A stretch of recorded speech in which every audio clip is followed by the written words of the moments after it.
What's going on, guys? Welcome to a special edition of the Popcorn People podcast. I am your host, Ricky Valero. On today's episode, we are going to be breaking down everything that unfolded at the 97th Academy Awards. I am joined by my podcast partner here, Mr. Dom Fisher. How are you, man? Was popping kernels on Oscar night. What's going on, man? It's been I think a little bit since we've done a Popcorn People podcast. We've both been very busy. The weekends have been crazy, and what better way to get back into the fold than diving headfirst into these Oscars, which seem to be an Honora night. It really was. I I had been thinking. I had been saying since December that I thought Mikey Madsen would win. There's just something about the substance that I knew it wouldn't be one of those all-in scenarios, and we were here. But yeah, it was for me, acting wise, I really was disappointed. Zaldana won. That's the only thing that made me really happy, because we both knew there might be a slim chance of fuckery, as we would say, in robbing her of her Oscar nomination. But Dom, let's talk about the big acting wins. We had Adrian Brody for The Brutalist. We had Mikey Madsen for Nora, Kieran Culkin for A Real Pain, and Zoe Saldana. What did you think of those wins? Well, I think we already kind of knew and were excited for Culkin, Saldana, and the Mikey win. I love the movie. Me and Ricky were talking about before. Is it like the big win worthy? I don't know. Clearly, our opinion doesn't matter as much as the Academy.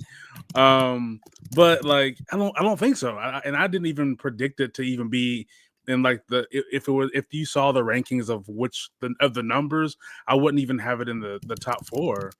But I just don't know about Adrian winning for The Brutalist, man. I've gone back to revisit the movie, and I like we said before, I understand what the story is trying to convey.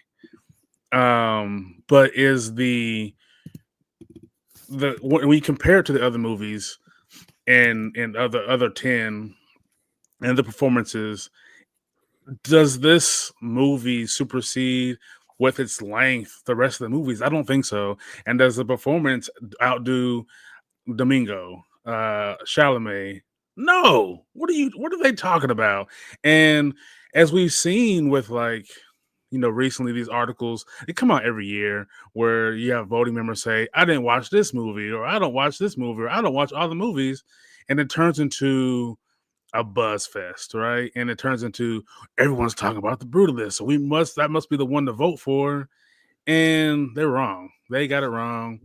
A lot of people can say that, which I've seen already, was Zoe winning. And it wasn't Zoe's fault that they were mad. They were just mad at the movie itself. But no, I don't think. Look, Adrian's a great actor, but this is not the movie that he wins this award for, because there was two other guys I think that were way more deserving. The films were better. The sentiments were, I think, a little stronger. But I don't know. I'm not completely like mad at it, because his performance is good, but is not the best. No, I mean, to be honest with you, I probably rank it fourth amongst the category, and that's, to me, is like, I'm very neutral on Sebastian Stan as Trump. I didn't really love the performance. I didn't think that performance, to me, wasn't nomination worthy either. No, it was supposed to be for a different man. Yeah, it should have been, exactly. I mean, Ray Fiennes winning here, I would have been okay with. Coleman winning, obviously, I would have been okay with. And Chalamet, in my opinion, should have won this. I mean, this was a performance. To be honest, if we're being honest, Chalamet should have won for his performance in Dune Part 2, which was the best performance of 2025 for period, end of story. His time's coming, hopefully one day. But and then as far as Emilia Perez, the controversy aside, which we know we've spoke about in the past that Mhm. we don't condone anything that Carlos Sofia Gascon said. But for me, Amelia Perez, Zoe Saldana winning the Oscar, regardless of that controversy, very happy for her. Incredible speech by Yeah. her. Very happy for Zoe Saldana to take that home. Very happy for the team over at Netflix as well, who I have no doubt in my mind were like have been at like Conan said, probably taking shots left and right and stuff like that. But very happy. Kieran Culkin win. Couldn't be happier. His speeches are only getting funnier and funnier every time he's on the stage. Um, and as far as the Mikey Madsen win, I've been on record. I'm not a substance guy. I didn't like the substance. I felt like the substance was good for like 2 acts. The third act is a disaster. I also have been on record saying Margaret Qualley is the best port of that movie. I believe she gives a better performance than Demi Moore does. She wasn't nominated. Not particularly sad about it, but I will say this: I am not a fan of Honora. I think Honora falls apart in the second half of the movie. I don't mind Mikey Madsen's performance though. Let me say this. I don't mind her performance. I think it's a good performance. I don't think it's a great performance. I think it's a good performance. I still think that Mark gives the best performance in that entire film. And when Mark goes away, the film just skyrockets down for me. Um, I don't mind because Honora took home Best Picture, Best Director, Best Actress, Editing, and Screenplay. So it took home 5 Oscars, most of any night. Sean Baker made history tonight. He won 4 Academy Awards. He edited the film. He wrote the screenplay, directed the film, obviously, and then won for Best Picture. So, I mean, first off, baller to do that, right? And one thing I will Indie say, style too. yeah, and the one thing I will credit Baker for in all of his performance or all of his wins, he's been crediting or saying, "Hey, we need to make sure that films are seen in theaters," and I'll give him all the credit in the world for that. But to me, we heard so much about how this was a lackluster year in film, but to me, there were so many other films that are out there that deserved love. Dune Part Two, Nickel Boys, like A Different Man didn't get half the love that it deserved. You know what I mean? So to me, some of these other wins were just kind of, you know, underwhelming, I guess you could say. You know what I mean? Like it just I don't know. You tell me your Yeah, I thoughts mean, on some of the other wins in the night, man. I think there was only like a few. I think there was one that really surprised me. I figure out what it is. Shout out to Flo though, winning animation. I think Yeah, that big is win. it's a big triumph too for a film that, for one, I think it was Latvia's first like nomination, first Mhm. win, and a film where we all get these animal movies, but this one was like they're actually real like animals. There's no talking, there's no people, and to be able to tell this story is crazy. And a lot of us we saw the movie. I want us to be able to speak for most of voting for anything. A lot of us saw the movie late, like November, December. There was a few people that probably saw it like earlier in the year, but I think a lot of us saw it late, and I was blown away by it, completely taken aback. Um, Let me see what else I had that was kind of okay, adopted screenplay. I really like Conclave, but Love Conclave, I but really like I really like Sing Sing, right? I don't know, man. Like there's certain movies, and for me, yes, when I vote for things, I vote for the technical aspect of it, but I need stuff that like hits me either super in my brain cerebrally or like in the heartstrings. And like Sing Sing, I thought like if it wasn't gonna win supporting role, or it wasn't gonna win like best actor, or it felt like it needed to win something like screenplay because of shot in 19 days, and you had former inmates playing like acting, and they were like professional actors, and that one really got to me. I was disappointed, man. I was I was like, yo, like what's up? And then of course Nickel Boy's not getting any love. And I was surprised. I have been kind of rallying for Kneecap all year long, and Dee Dee, and there's just certain ones I'm just like, like you said, people talked about it being a lackluster year, and there was a lot of bangers, and it just seems like after the news of people not watching films, some of the wrong people are able to be in these places, man. Like people like yourself and myself, or you watch everything, regardless if we're reviewing it or not. It's like, Oh, why are there, what I mean, there needs to be, they need to add some new people, for some fresh faces, some fresh blood. I mean, I even see people like, yo, y'all need to let the people on Letterbox like pick the winners, because I don't know, man. It's unfortunate that some films don't get no love. I do like that I'm Still Here got some love. I had seen that the biggest campaign online for that movie. Brazil yeah. was out here in droves, like, what the fuck? Y'all need to vote this movie. Yeah, Um, speaking about what you said though, a major research firm surveyed 200 American moviegoers last week. Nearly half of them hadn't seen any of the Best Picture nominations. This is where it gets worse. If you remove Wicked and Dune 2, that number went from half to 94%. So of those 2,000 people, 94% of them hadn't seen anything other than Wicked and Dune Part 2. yeah, and I think, since we're at a lot of these screenings, if you're not going to these kind of free screenings, a lot of people are not going to see movies that are outside of the norm. They're not going to see a movie that feels like a think piece or something that's deep and dramatic. They want to be entertained. And, I think I've noticed that over the years of like people we like we talked about before, they rather take the risk on Netflix for something to possibly be bad than to spend, 20 to $100, depending on your family size, to take a risk on something.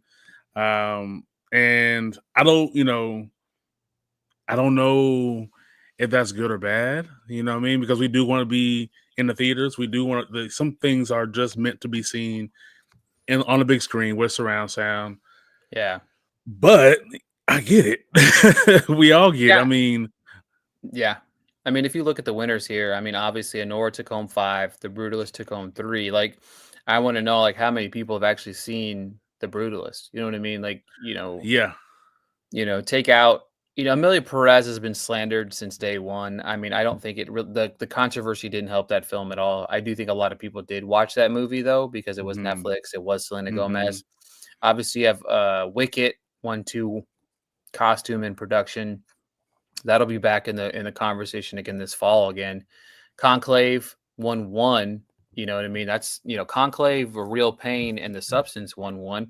But again, with Conclave, I think a lot more people might have seen that because it was on Peacock now. But Yep. like A Real Pain and The Substance, I mean, Real Pain's on Hulu. But that's the majority of the wins of the night, right? Because all the rest of these films are like there was only five films won 2 Oscars tonight. That's it. Everything else won a solo Oscar. Nora won 5, Brutalist won 3, Dune Part 2 won 2, Amelia Perez 2, Wicked 2. Everything else was 1.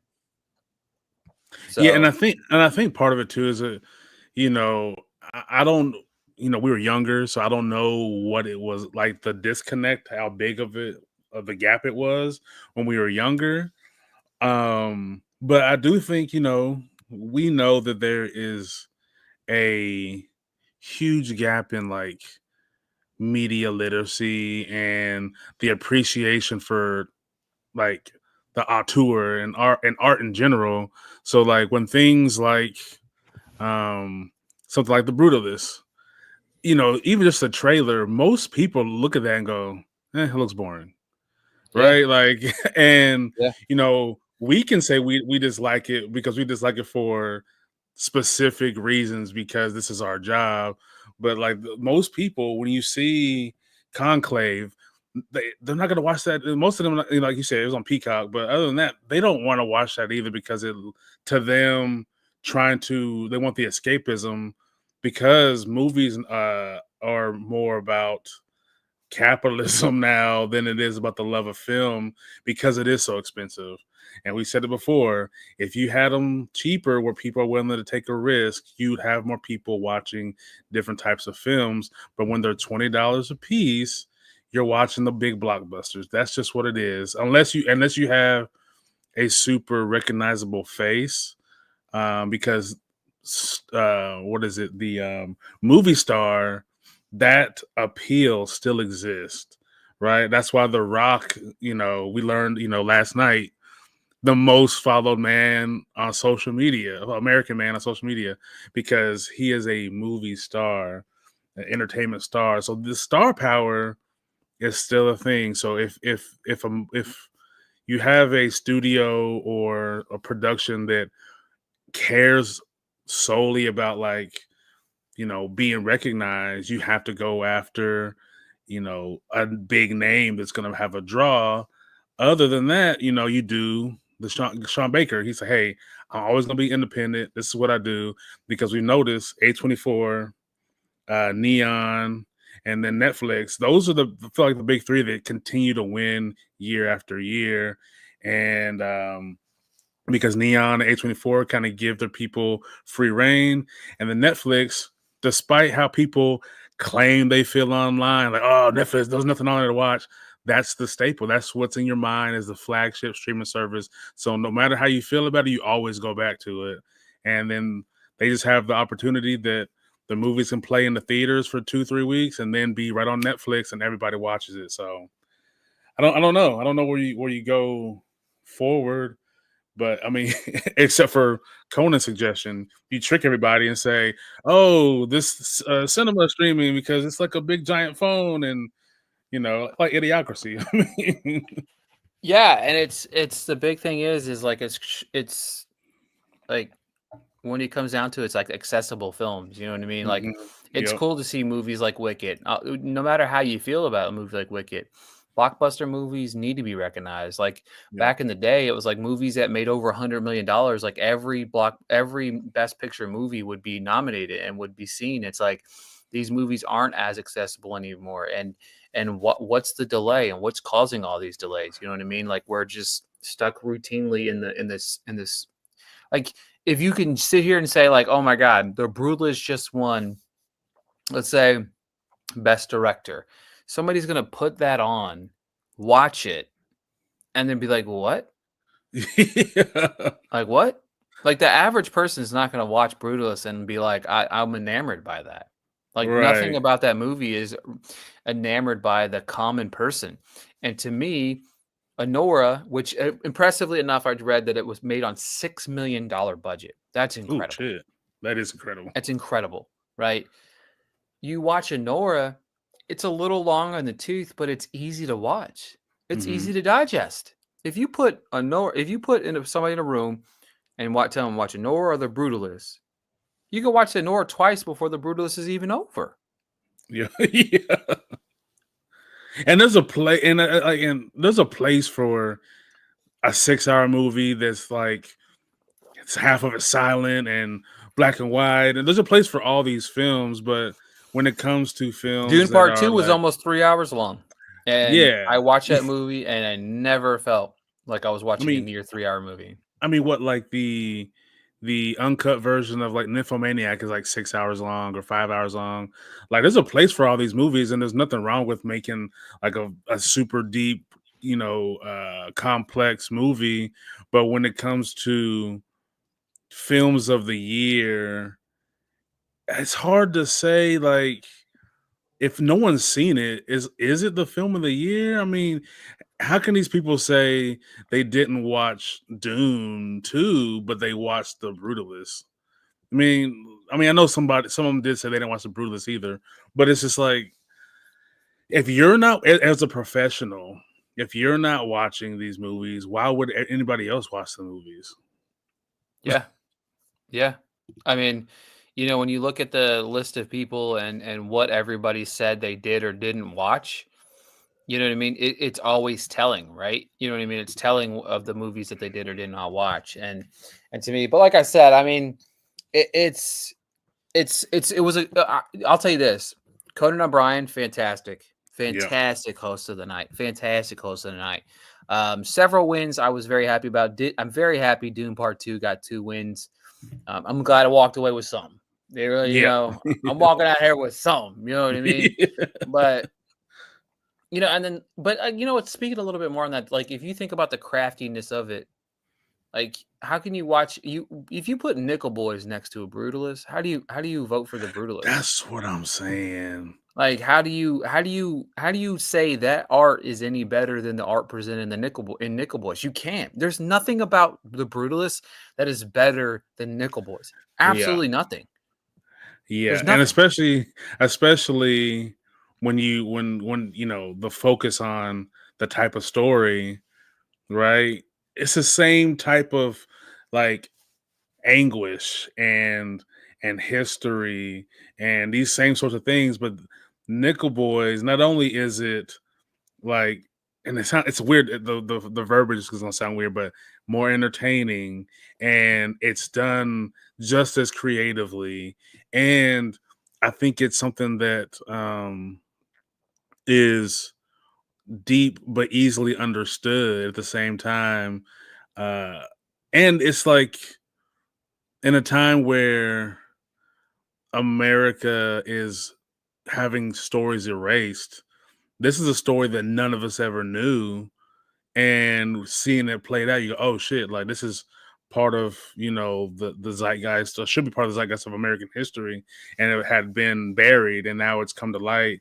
And it did have, at the beginning of award season, it had a lot of buzz of everyone talking about it, and it almost seems like, oh well, they got nominated, that's enough type of vibe to me. And I just would like to see like what is the mindset of these voters going into voting for these films. Like what are you watching, what are you not watching, what are you looking for?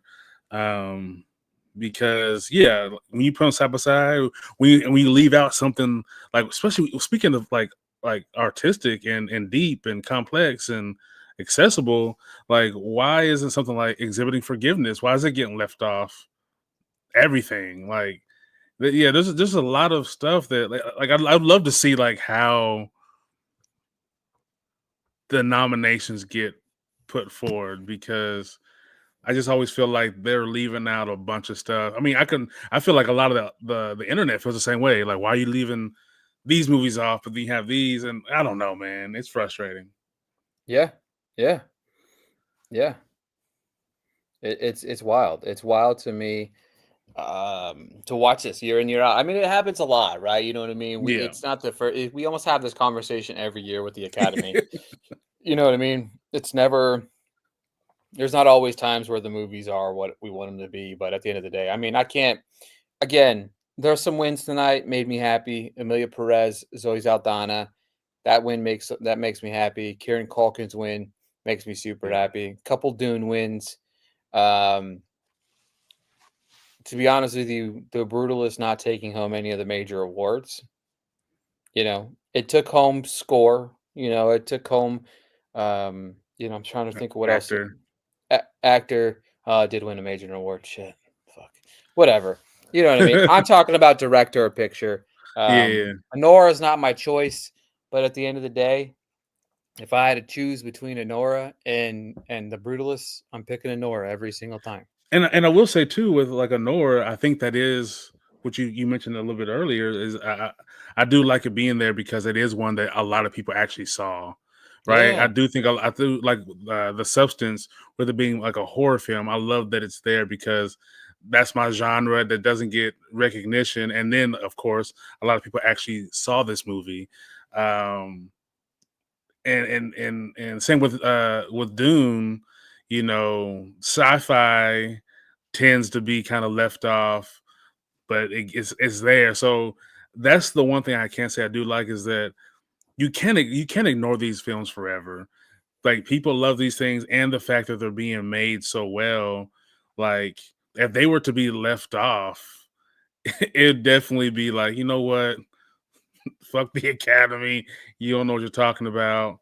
Um, so I'm curious to see this year once we start getting to the thick of things, like, you know, what are you going to revert back to your old ways? Or are you going to keep trying to open the door to things that people are actually watching that are actually good?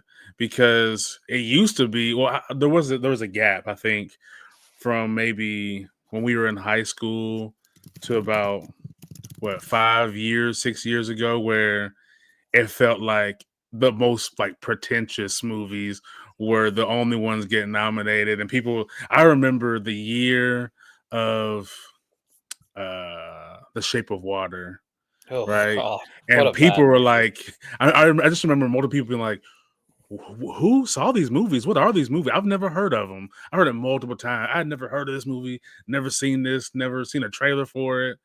And people are just like, you know what? And that's when people turn off the TV. They're like, bro, I don't even know what these are. Fuck it. Yeah, I mean, you got that. You got The Artist. You know what I mean? Like The Artist, a silent film. You know what I mean? Like, black and white silent film, kind of part talkie film that was just like so just like wow. You know what I mean?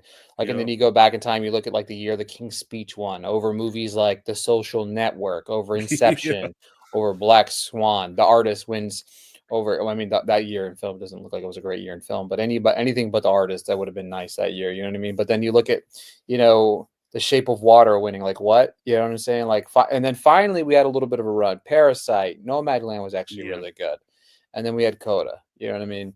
Obviously, and then we're coming off fresh off of a year when Oppenheimer won, which Oppenheimer was, Yeah. it was a pretty fantastic, Yeah. fantastic film. But yeah, I don't know, man. It was a good show overall. A lot of Hmm. things I wanted to win might not have won, but I do appreciate the show. And yeah, that's all I think that's all I've got for this week's episode. Um yeah, it's been a pretty crazy week. I got a couple crazy weeks coming up, but you're going to see a movie. I'm very jealous you're going to see it tomorrow, that I'm not going to see it now.